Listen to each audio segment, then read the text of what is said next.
I think they're going to get it. Rob Reynolds, Al Jazeera, Los Angeles. In other news, political rallies in Bahrain continue unabated. Pro-democracy protesters have begun another day of their sit-in at the Pearl Roundabout in the capital, Manama.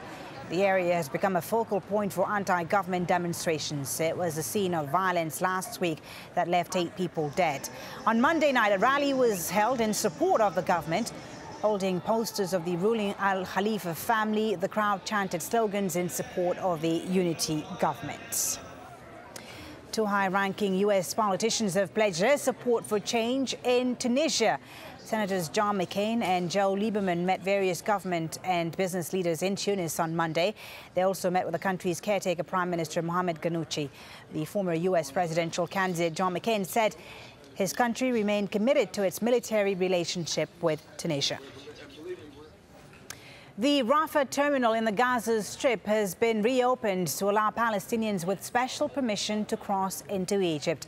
It is the only exit point for Gazans who need to travel. The crossing has previously been opened, but only for residents with exceptional circumstance. Nicole Johnston was at the terminal when the gates opened on Tuesday morning. After closing the Rafah border for 3 weeks, Egypt has now finally reopened it. And that means that Palestinians in Gaza can now cross through Rafah into Egypt, but only urgent medical cases, students and foreign passport holders.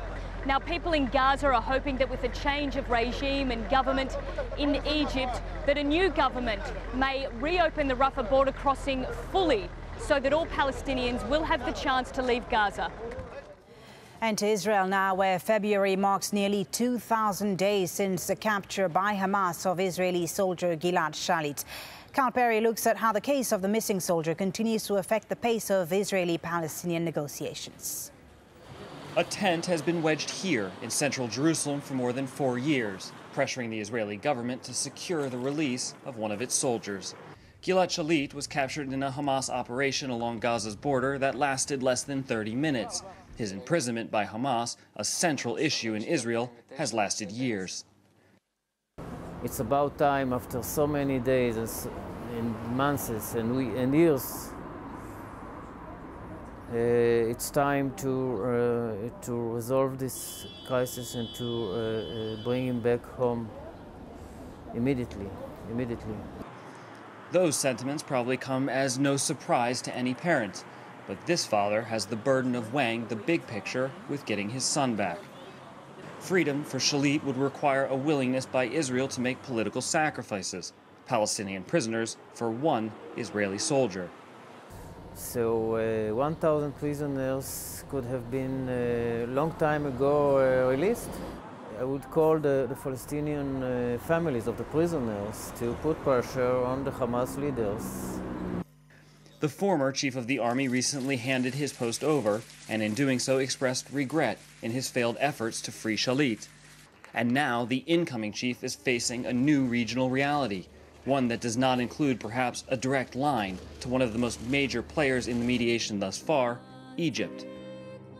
We do not really know how does the coordination continue. Omar Suleiman was the #1 man for coordinating with the Israelis any kind of operations. And there was a lot of messages going back and forth from both sides. From the tent in Jerusalem to the city of Tel Aviv on Israel's coast, people wonder, why the stalemate? The government actually never did enough about Gilad Shalit. We can handle this situation with the Hamas, and I think that we can give them their prisoner, and we will get our prisoner. Soldier. Actually, I have, a theory that the government knows where he exactly is, and they don't do enough to bring him back, or they don't want to, pay the price for him. And while others in the army enjoy a moment away from their posts, residents nearby read the latest news. Nobody except for Hamas will know what kind of access Gilad Shalit has to information. But one thing is absolutely clear. If and when he's released, he'll enter a world that is completely different from the one that he knew. Cal Perry, Al Jazeera, Tel Aviv. Officials at the Suez Canal have confirmed that 2 Iranian Navy ships have entered the strategic waterway. They're the first Iranian Navy vessels to pass through the canal since the Iranian Revolution in 1979. The frigate and an accompanying supply ship are en route for the Mediterranean. Israel says that it takes a grave view of the move. Now to Africa, and at least 36 people have been killed in a stampede in Mali. Over 60 others were injured in the accident on Monday. They were among the tens of thousands of people who attended a religious ceremony in a stadium in the capital. Panic swept through when the people were caught against a metal barrier while trying to leave the stadium. Bahrain's Crown Prince has confirmed the unrest in his country has led to the cancellation of a major sporting event. And that's left Formula One scrambling to reschedule its season opening race. Those details, as well as the rest of the sports news, still ahead on the programme.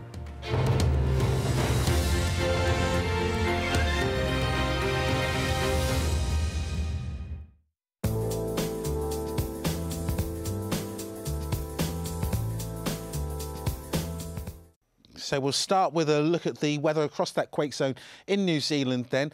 We have got a cold front just going through. It's recently started raining in Christchurch, and this wet weather will continue to make its way further eastwards over the next 24 hours or so.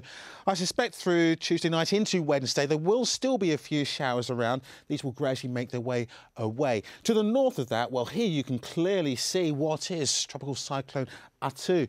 That is in the process of sinking its way further southwards, still affecting New Caledonia, still making its way towards the North Island of New Zealand. That's the position of the storm at the moment. Thankfully, it's between New Caledonia and indeed Fiji.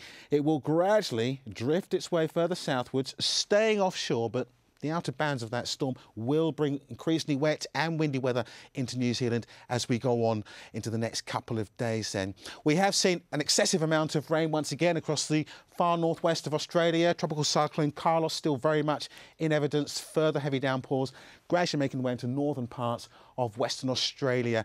Western Australia itself into South Australia will see some sharp showers into the southeastern corner. Here it's fine and dry, and thankfully drying up now for the Gold Coast. We have got showers to the north of that, and those showers continue to affect Indonesia.